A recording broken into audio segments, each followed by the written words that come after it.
예, 안녕하십니까. 예, 화성문화원에서 연구원을 맡고 있는 김명수 연구원이라고 합니다. 이번 강의는 화성시에서 지원하고 화성문화원에서 제작하는 2020 화성지역학 수업이고요. 이옥 선생님에 대해서 계속 배우고 있습니다. 예, 지금까지 쭉 들어오셨던 분이 아마 들으셨을 거라 생각하고 자세한 얘기는 생략하고요. 예, 이번 7번째 강의 준비해 주신 한양대학교 박주밀 교수님을 소개하겠습니다. 네, 안녕하십니까? 안녕하세요. 반갑습니다. 네, 안녕하십니까? 네, 자, 오늘은 이제 조금은 이제 색다른 이야기가 될 것 같은데요. 예, 우리가 예. 이제 계속 이옥에 대한 이야기를 해오고 있는데, 이제 오늘은 이옥의 이제 작품에 어떤 그런 상상의 동물들이 많이 나와요. 예. 그래서 그걸 다루면서 같이 고전 시대 사람들이 생각한 그런 상상의 동물을 통해서 그거를 좀 문화적인 관점에서 이해를 해보고 또 그걸 통해서 다시 이옥을 이해하는 그런 이제 방식으로 진행을 해보도록 하려고 합니다.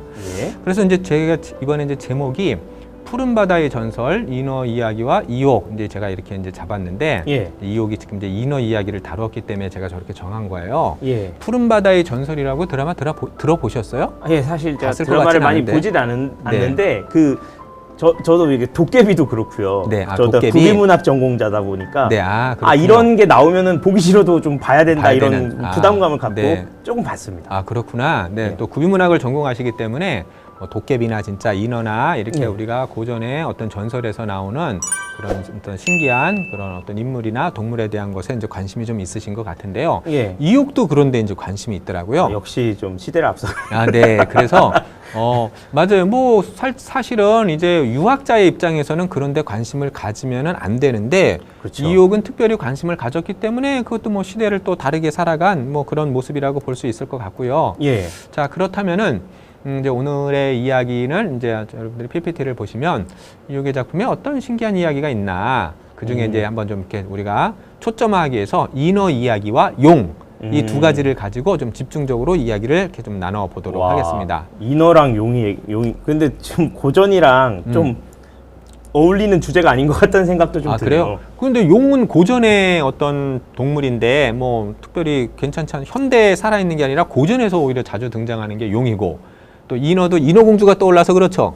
그렇기도 하고요. 그 약간 좀 허무맹랑한 얘기를 좀 그런 배척하는 느낌? 느낌 있잖아요. 그렇죠. 고전 시대가. 근데 고전의 인물에 대해서 얘기할 때는 뭐 좀 이렇게 좀 유학의 영향이 있다 보니 있어서 그런 것 같은데 허무맹랑한 얘기 물론 이옥 선생은 네, 무슨 얘기인지 좀 알 것 그런 면이 있긴 하지만 네. 예, 이해했습니다. 다르신 분이긴 하지만 어쨌든 이런 주제가 나온 거는 거의 없었던 일인 것 같습니다. 네, 맞습니다. 그러니까 이제 우리가 어떤 고전을 공부할 때 그 머릿속에 생각할 수 있는 그 선에서 볼 때 이렇게 좀 허무맹랑해 보이는 그런 어떤 이야기는 유학의 어떤 틀에서는 잘 수용이 되지 않았기 때문에 예. 아마 이게 조금은 이제 좀 낯설게 느껴질 것 같아요. 근데 또 이런 걸 통해서 우리가 고전 시대 문화 이런 것들을 살펴볼 수가 있으니까 한번 살펴보도록 하고요. 예. 자, 이옥의 작품에는 어떤 신기한 이야기가 기록되어 있나? 그 이옥에는 이제 특히 백운필이라고 하는 작품이 있는데 예. 거기 보면 어떤 그런 새로운 동물들에 대한 이야기가 많아요. 그래서 이옥이 자기가 듣고 본 것 중에 이렇게 새로운 동물들에 대한 이야기를 많이 하고 있는데 예. 그 중에 이제 몇 개만 제가 써본 거예요. 몇 개만 한번 읽어보세요. 예, 인어, 박, 용, 발이 6 달린 쥐, 강철, 말 모양 물고기, 해치, 벽사 등 신기한 동물들을 다양하게 소개하고 있다. 네, 사실 이 가운데 한번 이렇게 좀 처음 들어보는 것도 있나요? 처음 들어보는 사실 동물. 발이 6 달린 쥐라든지 네네. 박이나 네. 뭐 이런 것들은 뭐 그 강철 같은 거는 좀 이렇게 상상하기 좀 어렵고 네네. 용이나 뭐 해치나 벽사도 이렇게 그 뭐 그런 제가 벽사 고전을- 진경 때문에 그래? 예, 벽사 진경 때문에 네네. 그런 것 같은데 들어본 것 같긴 합니다. 네, 좀 그렇군요. 어떤 모습인지 상상도 해본 적이 있고요. 그렇군요. 알겠습니다. 이게 사실은 뭐 일반인 분들은 인어하고 이제 용은 이제 익숙할 것 같기는 해요. 예. 해치도 이제 좀 어느 정도 익숙할 테고. 예, 서울에 그것 때문에 그렇죠. 네. 근데 나머지는 조금 익숙하지 않을 수도 있는데, 좀 여러분들이 좀 이거에 대해서 이해를 하면은 또 고전시대 사람들의 그런 문화 관념도 이해를 할 수 있으니까 한번 좀 재밌게 풀어가 보기 위해서 먼저 시작을. 예. 자, 이건 이제 우리가 현대인들이 또 커피를 그렇죠. 자주 마시잖아요. 요 그림이 이제 보면 스타벅스. 예, 스타벅스 커피입니다. 예. 저 안에 있는 거 뭔지 알고 있으시죠? 제가 음. 처음에는 이제 사실 알고 있는데 그럼 말씀해 주셔도 돼요. 예, 뭐 우리가 좀 짜고 하는 게 없기 때문에 근데 이제 예. 제가 이거 부탁을 했어요. 저 스타벅스 커피를 좀 한번 좀 마련해 달라 부탁을 한 거니까 알고 있는 바대로 한다면. 근데 원래는 이제 스타벅스를 저희가 처음 보면 이렇게 머리 긴 여자 왕가진 여자만 기억이 나는데 네. 그 얘기를 듣고 나면 이제 양쪽에 그게 뭔지 이제 알게 되더라고요. 저게 그렇구나. 제가 무슨 제가 듣기로는 세이렌이라는 그런 동물이라고 네네. 그 괴물이라고 들었거든요. 괴물. 네네. 인어나 뭐 이런 그런 느낌이라고 들었습니다. 네, 들었구나. 네, 그 대충은 좀 알고 계신 거예요. 근데 아마 일반 분들 스타벅스 매일 그 손으로 이렇게 자랑스럽게 이렇게 가지고 다니면서 예. 자랑스러워할 필요도 없는데 저 그런가요? 외국 로열티 주는 거 아니에요? 스타벅스? 네, 그렇죠. 네. 근데 어쨌든간 그러면서 그 그림의 뜻은 전혀 아마 이해를 못한 것 같은데 많은 분들이 잘 모를 것 것 같죠? 같아요. 예. 저게 이제 세이렌이라는 인어예요. 예. 근데 이제 인어가 원래 처음에는 나체 사진을 다 해가지고 이제 그런 선정적인 논란이 있어서 지금 저렇게 바뀌긴 한 건데, 예. 저게 이제 바로 이제 그 인어. 그래서 이 세이렌이라는 인어는 미리 말씀을 드리자면은 그 서양에서 가장 대표적인 인어예요. 근데 요 인어는 세이렌은 뭐냐면은 지나가는 이제 워낙 그 노래를 갖다가 이렇게 막 유혹하는 노래를 해가지고 지나가는 백사공들이 그 노래를 들으면 홀려가지고 다 바다에 빠지고 배는 암초에 부딪혀서 완전히 다 사람들을 죽이는 그 무시무시한 존재가 저 세이렌이에요. 되게 공포스러운 존재인데 어째서 저 공포스러운 존재를 도대체 스타벅스의 로고로 했을까? 아마 생각을 해보면은 제 생각에는 아닌 이유가 있어요. 예. 왜 저 무시무시한 존재를 갖다가 커피벅스 로고로 했을까? 저도 참 궁금했어요. 저희 그 막내 처제가 시애틀에서 잠깐 유학을 한 적이 있는데 네. 시애틀에 스타벅스 본점이 있습니다. 네. 그래서 스타벅스 오리지널 무슨 텀블러라고 저한테 선물을 갖고 왔는데 그래요? 뭐 괴상한 게 그려져 있는 거예요. 네네. 그래서 이쁘게 좀 바꾼 거구나 이런 생각도 한 적이 그랬구나. 네네. 저 세이렌이 그러니까 모든 뱃사공들이 빠져나가지를 못해요. 유혹을 해가지고. 유혹한다는 유혹, 네, 맞아요. 유혹. 그거구나. 그래서 그 향기로 모든 사람을 유혹해서 빠져나가지 못하게 할 거야. 예. 그러니까 되게 사실은 부정적인 건데 그거를 긍정적인 걸로 벤치마킹. 이런 건 이제 문화 콘텐츠 차원에서는 되게 어떤 의미 있는 그런 어떤 이제 장면이고요. 오늘 인어 얘기를 많이 해야 되기 때문에 미리 여기서 이제 얘기를 끌고 가버린 거예요. 요것이 인어임을 아시라라고 얘기를 했고요. 자, 그다음에 이제 이런 건 가볍게 봅시다. 이 박이라고 하는 동물 아까 이제 있는데 이거는 뭐 박 들어보셨어요? 사실 솔직히 이번에 네. 선생님께서 이제 마련해 달라고 하셔가지고 이제 그림을 찾다 보니까 알게 된 거지. 네, 그죠? 처음 몰랐습니다. 사실은 저도 뭐 익숙치 않은 이름만 들어봤고요. 그러니까 어쨌든간 우리가 이 박에 대해서 자세히 알 필요는 없어요. 어쨌든 산해경에 나오는 동물이고 되게 이제 상서로운 동물이고 그다음에 저 뿔이 하나 있죠.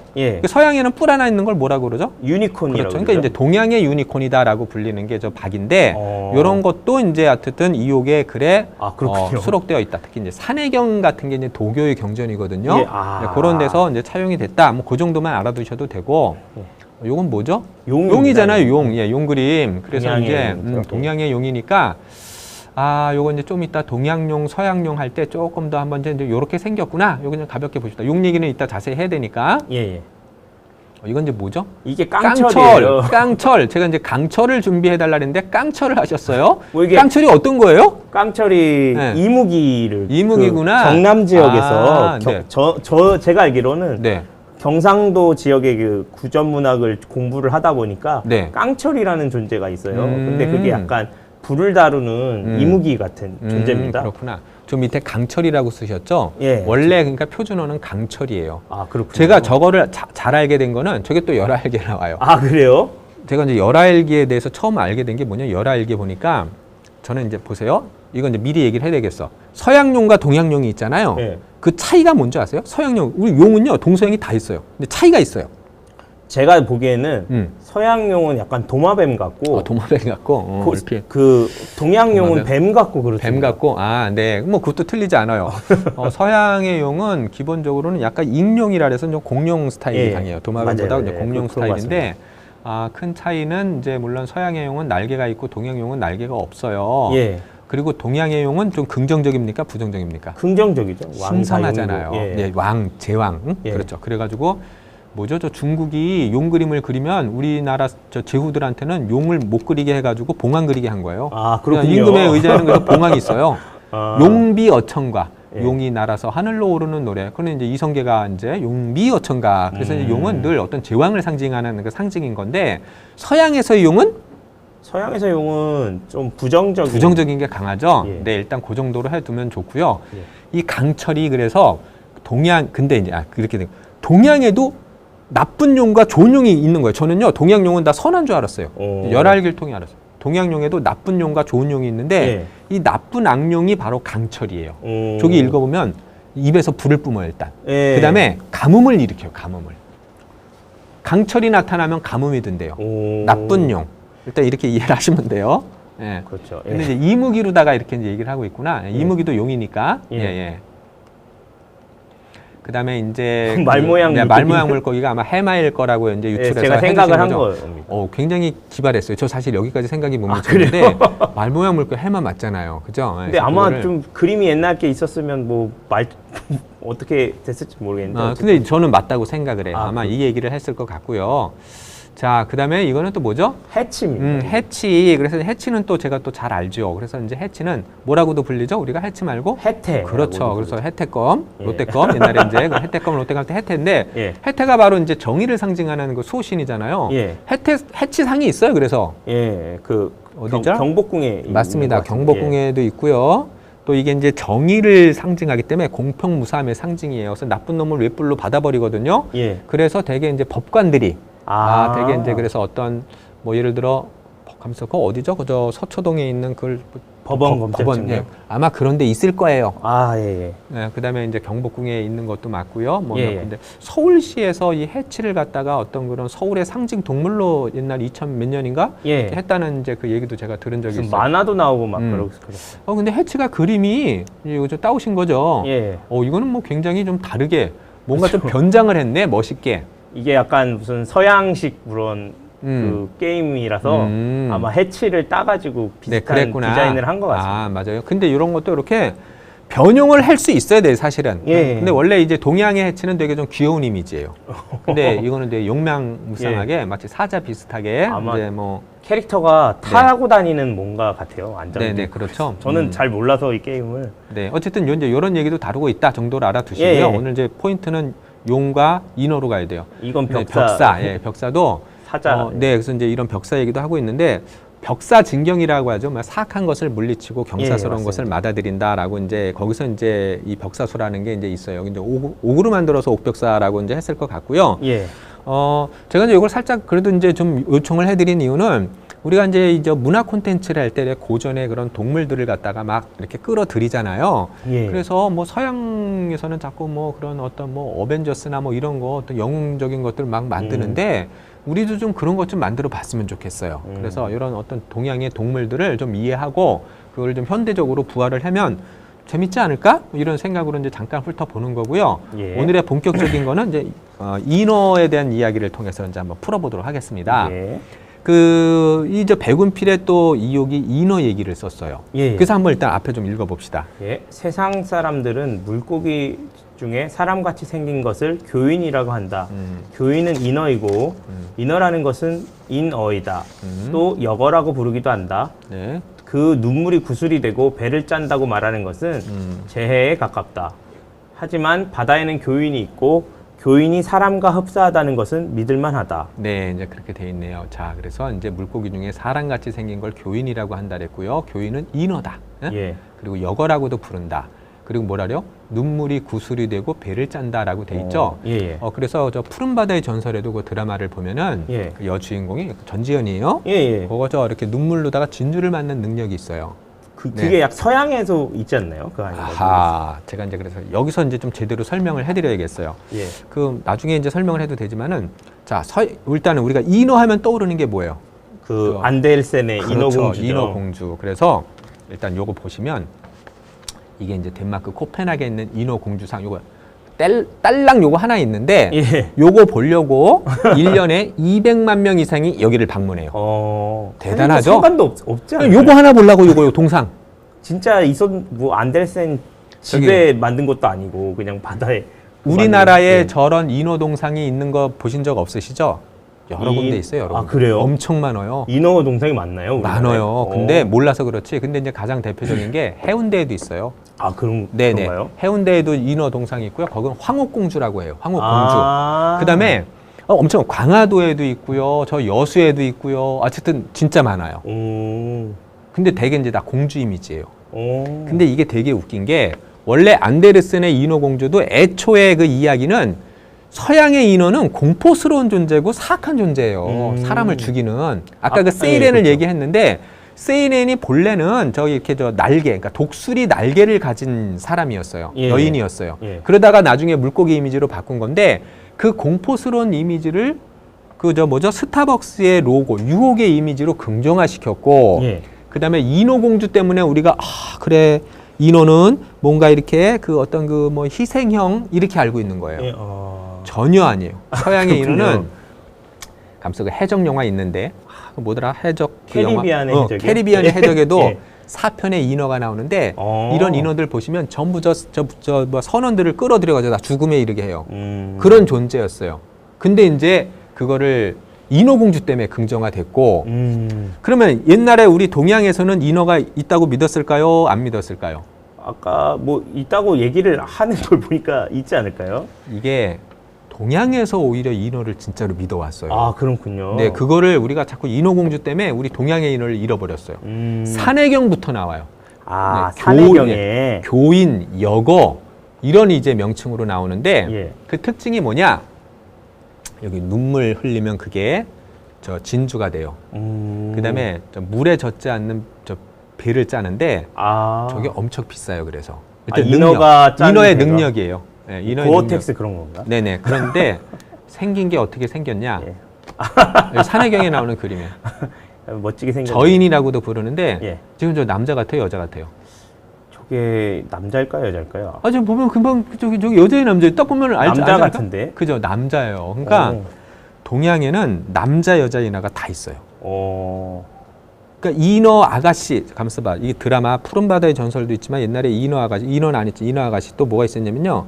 중국에서 히트를 친 게 인어언가 있어요. 제가 이제 봤어요, 영화를 살짝 조금 봤어요. 저도 있어요, 인어. 그다음에 사실은 내가 직접 본 벼랑이의 포녀라는 이제 애니메이션 봤는데 예, 이거 저도 봤어요. 그것도 원래 인어예요, 인어에. 그거를 모티브로 한 거고요. 이렇게 비슷하게 생겼네, 생각보다. 근데 좀 이건 좀 나이 들어 좀 늙어 보이지 물론 않나요? 그런데 네. 원리가 밑에 그래서 느낌이. 동양의 인어는 오히려 인간과 친숙해서 사람들이 잡아다가 길러요. 인어를.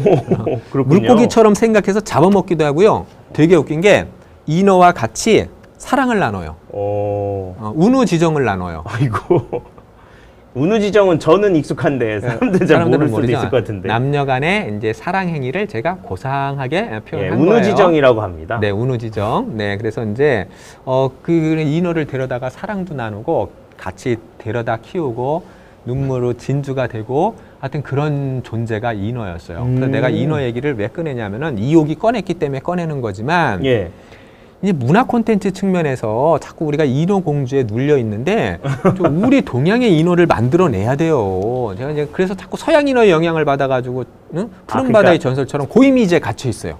그 약간 좋은 것만 취한 거네. 자기가 보기에 예쁘고 좋은 것만. 네, 그리고 너무 정형화된 인어 공주 틀로 다 만들었어요. 자, 여기 한번 읽어보세요. 예, 정자통에서는 눈썹, 귀, 입, 코, 손톱, 머리가 모두 갖추어져 있고 피부와 살이 옷과 같이 희고 비늘이 없고 가느다란 오색을 띠며 머리카락을 말꼬리 같고 길이가 대여섯자에 이르고 몸체의 길이도 대여섯자 정도이다. 그 형상을 말한 것이 남홍이 본 것과 서로 유사하다. 우리나라 바다에도 또한 교인이 있다는 것을 알겠다. 그러니까 지금 이옥은 인어를 믿고 있나요? 안 믿고 있나요? 믿고 있는 그렇죠. 거겠죠? 인어를 진짜로 믿어요. 그래서 인어가 이제 그 눈물을 흘리면 진주가 된다는 건 되게 관습적으로 한시 같은 데도 엄청 많이 나오고요. 아, 그래요? 그 고전시대 사람들은 인어를 진짜 믿습니다. 인어가 있다고 믿었어요. 와, 허무맹랑한 거를 이제 허무맹랑하다고 대격하는데 생각하지 않고요. 그게 진짜라고 생각하니까 허무맹랑한 게 아니군요. 네, 유학자들도 믿었어요. 그렇군요. 인어의 존재는. 네. 근데 이제 그 차이가 잡아먹기도 하는 인어니까 아이고. 이 인어를 그럼 뭐 어떤 물고기를 보고 도대체 그러는 거지? 이제 이런 의문이 조금 드는 거죠. 도대체 저는 사람처럼 생긴. 그 얘기는 들었습니다. 뭐 듀공이라고 이게 아, 젖을 먹이는 무슨 맞아요. 바다 표본 같은 게 있는데 그래서 그게 듀공을 있나 인어로 착각한 게 아니냐 뭐 이런 설도 있습니다. 네. 근데 우리나라에 그때는 옛날이니까 있었을 수도 있나 네, 이런 네. 생각도 하는데 좀 알 수는 없죠 사실. 네. 그래서 이제 동양과 서양의 인어가 기본적으로는 저렇게 차이가 있어요. 우리 동양인은 인간과 되게 우호적이고요. 예. 서양의 인어는 인간과 되게 적대적이라서 공포와 두려움의 존재였어요. 근데 예. 거꾸로 그 서양의 인어를 서양 사람들은 그거를 할 때 인어 공주도 쓰고 스타벅스의 그 로고로도 해서 히트를 치고 있는데 예. 우리는 왜 그 인어를 제대로 활용을 못할까? 동양 그리고 인어의 왜 이미지를 새롭게 만들지 못할까? 그렇죠. 굳이 왜 인어 공주의 이미지로 차용을 하는가? 그때 전지현 씨가 나온 그 드라마가 조금은 마음에 안 드셨나 보네요. 마음에 안 든다기보다도 좀 스토리가 제 개인적으로 약간 진부했어요. 훨씬 더 역동적이고 재밌게 만들 수가 있었는데. 예. 근데 이제 제 생각은 그런 거예요. 예. 제가 앞 시간에서도 포스트 휴머니즘에 대해서 한번 얘기를 한 적이 있는데, 예. 그러니까 이제 그 예전의 인어상은 남성들의 시선에 의해서 만들어진 인어예요. 우리 고전 시대의 어떤 여성은 되게 이제 남성의 시선에 의해 갖춰진 존재이거든요. 예. 그러면 이제 지금 시대에는 지금 시대에 맞는 그런 캐릭터를 우리가 새롭게 창조를 해야죠.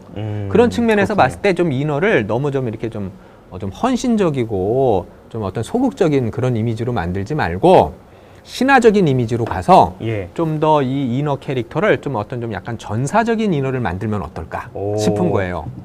그래서 조금 더 주체적이고 당당하고 근데 이제 인어 능력이 많아요. 보니까 아까 이런 것도 있지만은 진짜 가만 있어봐. 이거는 조금 더 봐야 돼요. 뭘 봐야 되냐면은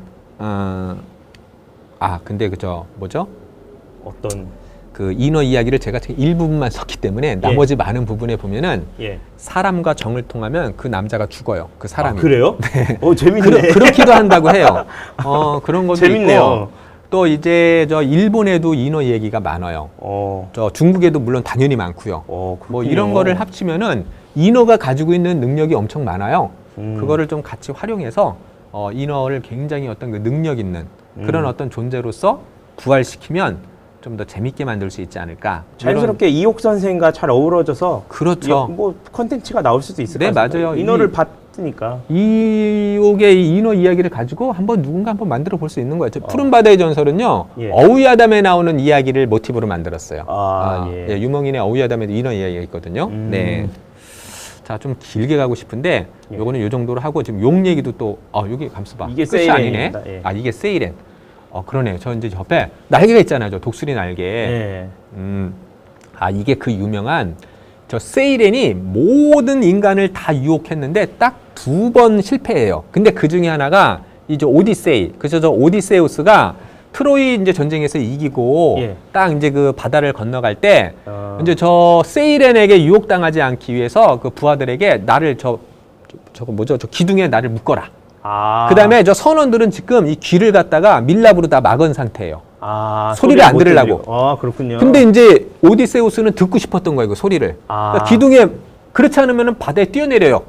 그래서 기둥에 딱 몸을 묶고서 저 노랫소리를 들어요. 그러면서 살아서 가요. 그래가지고 자존심에 상처를 받은 세이렌들이 다 죽어요. 자살해요. 그렇군요. 네, 자존심, 존심에 상처 입었어요. 안 읽어봐갖고. 네. 율리시스라고 써있는데. 오디세우스. 네, 그래서 오디세이라는 이제 거기서 이제 나온 그 이야기인데 바로 이게 되게 유명해요. 그래서 세이렌은 원래 저런 존재인데 저거를 스타벅스에서 유혹의 이미지로 잘 활용을 한 거예요. 네. 그렇군요. 자, 그리고 이제 용 한번 넘어가 봅시다. 예. 여기 이제 한번 읽어보실까요? 제가 읽어보겠습니다. 네. 갑진년 7월에 나는 화석에 있었는데 갑자기 대낮에 비가 쏟아지고 천둥 소리가 나고 번개가 쳤다. 사람들은 모두 용오름이라고 하였지만 그래도 나는 믿지 못하였다. 또 조금 있다가 구름이 바다에서 조금 높아지자 하얗고 가는 어떤 물체가 길이는 수백 적 되는데 꾸불꾸불 요동을 치며 따라가는 것이 마치 어떤 사람이 매우 급하게 뽑아 당겨 끄는 것 같았다. 아는 사람들이 말하기를 이것은 용이 이미 올라가 후에 초리가 나타난 것이다 라고 하였다. 초리는 속어로 꼬리를 지칭한다. 참으로 용인가 보다. 네, 좋습니다. 자, 이 용은 용을 믿었을까요? 안 믿었을까요? 지금 이제 용인가 보다 하는 거 보니까 이제 용 믿으신 것 네, 같아요. 또 용도 있다고 믿고 있어요. 그래서 어. 이제 옛날에 용오름이라는 거, 근데 좀 이따 이제 그림으로 한번 이제 보여드릴 것 같은데, 예. 이 또 이제 용에 대하여 또 이렇게 고전 시대 사람들은 믿어요. 그러니까 인어와 용을 고전 시대 사람들은 실제로 존재한다고 믿어요. 용이 그 드나드는 그래서 그 동굴을 우리가 이제 용혈이라고도 이제 이렇게 부르는데, 예. 뭐 이제 이 저 동양의 이제 용은 기본적으로 신성한 존재. 예. 근데 이제 악한 용이 있다고 아까 강철 예, 얘기했죠. 강철이요. 예. 저렇게 생겼어요, 용이. 어. 하여튼 도대체 그러면서 머리가 낙타, 뿔은 사슴, 눈은 토끼. 근데 신기한 게 여러분 저 용이 가지고 있는 그 뭐죠? 동그란 구슬. 여의주. 그렇죠. 드래곤볼이라고 할 뻔했어요. 드래곤볼. 그렇죠. 용볼. 예, 드래곤볼. 여의주죠. 예, 그래서 그게 여의주인데 여의 내 마음 뜻대로 하다. 내 마음대로 하다. 내 뜻대로 하는 봉은 여의봉. 손오공이 예. 드는 거. 아, 그렇군요. 네, 그렇고. 그렇게 그렇게 하는 거구나. 근데 그러면 여의주를 용이 어디에 갖고 있을까요? 아, 입에 물고 있는 입에 것도 물고 보고, 있죠. 손에 근데 잡고 있는 것도 저기 보고. 읽어봐요. 어디 있다고 돼 있죠? 잠시만요. 구슬이 있는 거 어디에 구슬이 있다고? 턱 나오죠? 밑에요. 원래 턱 밑에 있어야 돼요. 아, 그 여기 붙어 있는 건가요? 네네 그렇게 오. 있어야 되는데 다 그냥 입안에다 그리고 있어요. 그러니까 기록상으로 하면은 턱 밑에 있어야 돼요. 오. 입 주위에는 뭐가 있다 그랬죠? 입 주위에는 긴 수염이 있습니다. 네, 그래가지고 그 수염이 벌써 용의 수염이 요렇게 돼 있죠. 요렇게. 예. 그래서 요게 용의 수염과 같은 쇠. 그게 뭔지 아세요? 용의 수염과 용수철이구나. 같은 그 용수철이에요. 아, 그 재밌네요. 예, 용수철이 용의 수염처럼 생긴 쇠예요. 그다음에 목 아래에는 뭐가 있다고요? 거꾸로 된 비늘. 아, 그걸 이게 한자로는 영린이군요. 영린을 건드린다. 아. 모반하는 거를 영린이라고 하잖아요. 오, 그래서 그렇군요. 그 거꾸로 된 비닐을 건드리면 안 돼요. 오. 네, 그래서 이제 그런 것들이 다 저기서 나온 거예요. 그래서 어쨌든 간 동양에서의 용은 되게 이제 신성하고 그런 건데, 예.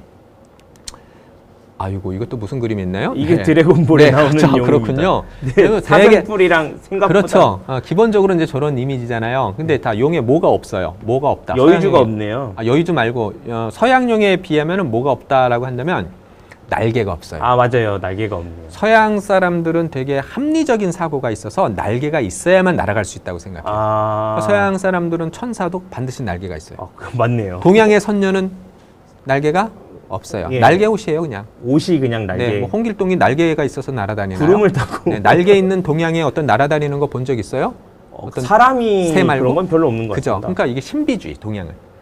뭐 이런 걸 통해 그냥 자유자재로. 경공으로 막 날. 네, 그렇기 때문에 그게 동서양의 이 문화의 차이를 말해요. 그렇군요. 용 그림을 통해서도 이제 문화 간섭이 차이가 그렇게 나는 거예요. 예. 그리고 이제 기본적으로 서양 사람들은 그 이제 사실은 용이 기본적으로는 뱀 이미지잖아요. 예, 그러니까 예. 이제 서양에서의 뱀은 뭐다? 뱀은 좀 그 사악한. 그래, 왜냐하면은 기독교적 세계관이에요. 사탄이에요, 사단. 예. 그렇기 때문에 사악한 이미지인 거예요. 서양의 용은. 예. 근데 동양은 이제 신령스러운 그런 이제 존재로서 이미지가 있고, 이게 용오름. 이게 이제 용이 딱 올라갈 때 저걸 타고 올라간다 해서 저런 용오름 현상이 딱 이제 있다. 저런 걸 보면 안 믿을 수가 없잖아요, 옛날 사람들은. 그렇겠죠. 저 기상 현상을 어떻게 이해를 하겠어요? 예, 맞습니다. 아, 이게 뭐죠? 이게 아, 서양의 네, 그렇죠. 용 스마우고. 스마우고 이게 뭐 어디에 나오는 거죠? 호빗. 보셨어요? 예, 호빗 봤죠. 봤구나. 저도 영화로 이제 잠깐 봤는데, 그럼 거기서 스마우가 어떻게 나쁜 용이에요? 좋은 용이에요? 나쁜 용. 나쁜 탐욕의 상징. 탐욕의 상징이구나. 예. 뭐 또 어떤 특징이 있어요? 날개가 있어야 되고요. 예, 날개가 있고 굉장히 불을 뿜고. 그리고 말을 합니다. 그렇죠. 그래서 자기 것을 조금이라도 가져가면 끝까지 복수하고 뭐 그런 탐욕적이고 돈을 다 훔치려고 하고 그런 게 그래서 있어요. 말을 한다니까 갑자기 생각난 게 예. 서양의 신적인 이미지는 인간을 좀 닮아서 인간과 가까이 대화를 하는데 동양의 신들은 인간과 떨어져서 되게 초월적이에요. 멀어요. 그런 어떤 기본적인 속성이 있어요. 예. 그것도 좀 다르네요, 진짜로. 네, 그런 것들이 또 이런 데서 이렇게 우리는 어떻게 감히 말을 해요, 용한테. 이 동양에서는 그렇죠. 안 돼요, 네. 그 신한테. 근데 서양 사람들은 신과 얘기를 해요. 그리스 로마 신화 보면 막 개입해요, 인간 세계에. 그런 것들도 이런 데서 차이를 드러내는 거예요. 예. 그래서 이제 이게 용 얘기가 이렇게 됐군요. 그래서 이제 이옥기 용과 인어를 믿었는데, 예, 예. 이제 지금은 우리가 그걸 그냥 단 하나의 상상으로 얘기를 하지만 거짓으로. 예. 그러나 고전 시대 사람들은 그거를 실제하는 그런 동물로 인식을 했다. 예. 그리고 또 어떤 그런 합리주의와 신비주의의 문화 간섭의 차이가 예. 이제 그렇게 용에 대해서도 다른 형상을 만들어냈고 또 인어 이미지만 하더라도 서양에서는 완전한 인간형을 갖다가 이렇게 꿈꾸기 때문에 인간과 좀 다르면은 그건 괴수 이미지가 돼요. 인간이 완전한 존재가 되기 때문에. 근데 동양에서는 꼭 그렇지가 않아요. 그래서 그런 괴수 이미지도 인간과 친근해요, 좀. 막 갖다 기르기도 하고, 막 이제 그런 좀, 예, 다른. 인어를 길렀다니 이게 좀 웃기죠. 웃기네요. 좀. 그거 있잖아요. 왜 우렁각시. 그렇습니다. 그런 거, 예. 그래서 우리가 그걸 이제 용자, 용녀라고 이제 구비문학에서 용자, 용녀라고 해가지고 이제 용의 딸이 예. 막 저 구렁덩이로도 되고 자라로도 변하는데 예. 그것과도 관련이 있고 그게 또 어떤 지금 인어 이미지와도 좀 겹치기도 하는데 뭐 그렇습니다. 그것에 대한 구체적인 거는 좀 더 공부를 해야 될 문제지만 예. 어쨌든 옛 사람들은 인어를 믿었다. 네, 이렇게 이제 보시면 될 것 같고요. 네, 그러면 이제 좀 마지막으로 한번 쥐와 코끼리라는 그 이야기, 짧은 이야기인데 예. 요거 한번 읽어보시죠. 예, 천하의 짐승 중에 코끼리보다 큰 것이 없고 쥐보다 작은 것이 없다. 쥐가 능히 코끼리를 해칠 수 있으므로 코끼리는 쥐를 매우 무서워하여 쥐구멍만 보면 앞으로 나아가지 못하고 쥐 소리만 들으면 떨었다. 지극히 작은 것이 지극히 큰 것을 해칠 수 있으므로 군자는 크다고 하여 작은 것을 홀시하지 말고 소인은 작다고 하여 큰 것을 두려워하지 말아야 한다. 네, 요건 제가 좀 되게 교훈적이라서 한번 달아봤어요. 예, 그런 것 같네요. 그래서 이 코끼리가 이제 이 글을 다는 연암의 글을 보고 혹시 이옥이 생각했나라는 생각을 해보는 게 이옥이 연암 글을 다 읽었거든요. 예. 근데 이제 연암 글에 코끼리가 그 코로다가 호랑이를 죽여요. 그런데 예. 코끼리가 제일 무서워하는 게 뭔지 아세요? 글쎄요, 저는 근데 눈치 빠르시던데. 눈치 이거 쥐네요. 그러면. 그렇죠. 예, 그러니까 눈치 빠르세요. 그 쥐예요. 왜냐면은 쥐가 코끼리 발을 밟으면 놀라가지고 막 이렇게 그냥 그래가지고 코끼리 사육사들은 늘 코끼리 발에 이렇게 삼배 옷을 이렇게 묶어둔대요. 쥐가 이렇게 다리를 못 건드리도록. 그래서 코끼리가 제일 무서워하는 게 쥐래요. 여기도 나오죠, 지금. 코끼리가 쥐를 매우 무서워한다고 나오죠. 예. 그러니까 그래서 연암은 그 얘기를 하는 거예요. 우리 어떤 세상이 이렇게 다 질서가 있다고 믿었잖아요. 일률적으로 예. 딱 상하 질서. 그러면은 이제 그 글에 따르면 자, 호랑이를 코끼리가 이겼어요. 예. 코끼리를 쥐가 이겼어요. 그러면 쥐는 누구를 이기는 거예요? 호랑이를 이기는 거죠. 예. 그러니까 사물을 단선적으로 보면 그렇지만 말이 안 되잖아요. 그렇습니다. 그러면서 연암은 세상의 질서는 관계에 따라 달라지는 거야. 그렇게 일률적으로 질서 만들지 마. 이런 얘기를 하고 있는데 예. 이제 그걸 저는 좀 차용한 것 같아요. 이 이욕이. 그러면서 야, 코끼리보다 큰 게 없는데 쥐는 정말 작은데 오히려 쥐가 코끼리를 이기네. 그렇다면은 여기서 너무 크다고 해서 작은 걸 무시하지 말고 예. 작다고 해서 큰 걸 굳이 두려워하지 마라고 하는 되게 이제 멋진 이야기를 이제 이렇게 줬습니다. 어쩌면은 정말 작은 것이 큰 것이고 큰 것이 작은 것이고 작은 것에서 늘 새로운 것을 발견하는 게 연암과 이욕 시선의 공통점. 그렇네요. 그 방법의 차이고 그러니까 그 말씀이 요건 이제 다루는 차이이지만 공통점은 참 작고 보잘것없는 것에서 어떤 본질을 발견해내는 눈을 갖고 있어요. 예. 이욕이. 네, 그래서 이제 그런 것들을 제가 한번 소개를 해주고 싶었고요. 자, 그래서 이렇게 이제 이욕이 여러 가지 신기한 동물을 이제 많이 다룬 그 의의가 예. 이제 그렇게 그냥 뭐 다루면 다룬 거지 뭐 그게 대단해라고 생각하겠지만 예. 또 다르게 볼 여지가 있어요. 한번 읽어보세요. 맨 앞에 글. 대저 옛 성인은 예약으로 나라를 일으키고 인의로 가르침을 베푸는 데에 괴력난신에 대해서는 말하지 않았다. 네, 이제 삼국유사 서문인데 예. 논어에 보면은 자, 불어, 괴력난신이라 해서 공자께서는 괴력난신에 대해서 말하지 않았어요. 그럼 괴력난신은 어떤 괴이한 거, 이상한 거. 예. 근데 힘은 그런 어떤 굉장히 어떤 그런 우리가 상식을 뛰어넘는 그런 어떤 이상한 힘들. 예. 그다음에 라는 뭔가 어떤 질서를 어지럽히는 그러니까 거, 쉽게 예. 얘기하면 뭐 신하가 임금을 죽이거나 자식이 부모를 죽이거나 이런 걸 란이라고 해요. 신은 여러 가지 잡신들. 이제 그래서 그런 어떤 좀 뭔가 일상에서 좀 초월한 그런 기이하거나 신기하거나 이런 것은 말씀하시지 않았대요. 그러니까 유교라고 하는 것은 예. 이 현실을 벗어난 현실을 초월한 것에 대한 거, 헛된 거, 허무맹랑한 거 이런 것들을 믿지를 않고 이야기를 안 해요. 그래서 늘 장자나 불교나 도교가 이단이 되는 거예요. 그렇군요. 그런 얘기를 하니까. 예. 그런데 그런 거를 이욕은 많이 얘기를 해요. 괴력난신을. 예. 그러니까 이욕은 어떤 유학이라고 하는 그 테두리를 좀 많이 벗어나 있어요. 그러니까 이런 것을 알 수 있는 거예요. 그러니까 유학자들은 얘기 안 해요.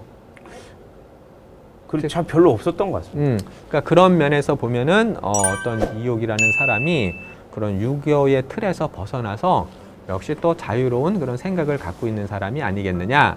이렇게도 우리가 한번 이제 좀 추측을 해볼 수 있을 것 같습니다. 예전에 항상 그 사람들이 그렇게 얘기를 많이 하잖아요. 네. 뭐 대장금 같은 거는 뭐 한 줄짜리 가지고 이렇게 몇십 편을 만든 거다 이런 얘기도 네. 하고, 저는 요새 고양이를 키우다 보니까 그 금손이라는 고양이를 숙종대왕이 그렇게 좋아했다는 글이 네. 있어요. 네. 그거 가지고 되게 사람들이 얘기를 많이 하더라고요. 음. 뭐 코끼리가 너무 밥을 많이 먹어서 귀향을 보냈다든지 그런 얘기 있죠. 작은 얘기들이 있는데 이옥 선생은 글에 그런 것들이 엄청 많은 거잖아요. 어떻게 보면 그런 동물에 네. 대해서 네. 생각하는 거나 다루는 것들이 많은 거라서 정말로 약간 컨텐츠의 보고가 아닌가. 맞아요. 그래서 우리가 이제 진짜 관심을 좀 더 많이 가져드려야 하는 그런 인물이 아닌가 하는 생각이 이번에 또 다시 좀 든 것 같습니다. 네. 그럼 또 결론은 또 이제 다시 이옥으로 돌아와서 예. 이옥이 말하고 있는 그런 좀 신기한 것들을 우리가 좀 문화 콘텐츠나 이런 소재로서도 충분히 활용할 만하니까 예. 그런 측면에서도 관심을 가져보자. 네, 예, 또 이렇게 그렇습니다. 네, 또 이런 어떤 결론을 가지고 또 오늘 이야기를 또 이렇게 좀 마치면 될 것 같습니다. 예. 이번 7강은 이 정도로 마치도록 하고요. 네. 제가 8강을 빨리 듣고 싶어서 네. 미리 얘기한 것 같습니다. 8강 때 다시 만나도록 하겠습니다. 네. 예, 여러분 감사합니다. 네, 고맙습니다.